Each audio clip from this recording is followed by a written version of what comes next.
Hi అండి, welcome to ఎస్ఆర్కేస్ kitchen. బయట మనం ఎంతో కాస్ట్ పెట్టి తాగే చాక్లెట్ మిల్క్ షేక్ ని ఇలా ఇంట్లోనే ఈజీగా తయారు చేసేయండి. ఒక గిన్నెలో 2 కప్స్ పాలను తీసుకొని ఇందులో 2 table spoons cocoa powder, 1 table spoon corn flour ని, 3 టేబుల్ స్పూన్స్ వరకు షుగర్ ని వేసుకోండి. ఇందులో డార్క్ చాక్లెట్ ని ఇలా చిన్న చిన్న పీసెస్ గా చేసుకొని వేసుకోండి.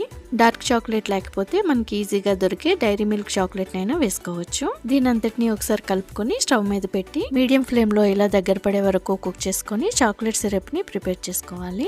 మిక్సీ జార్ లో 2 కప్స్ కాచిన ఫుల్ క్రీమ్ మిల్క్ ని, కంప్లీట్ గా చల్లారిన చాక్లెట్ సిరప్ 1 కప్ వేసుకొని, వెనిలా ఐస్ క్రీమ్ ని 2 స్కూప్స్ వరకు వేసుకొని బ్లెండ్ చేసుకోండి.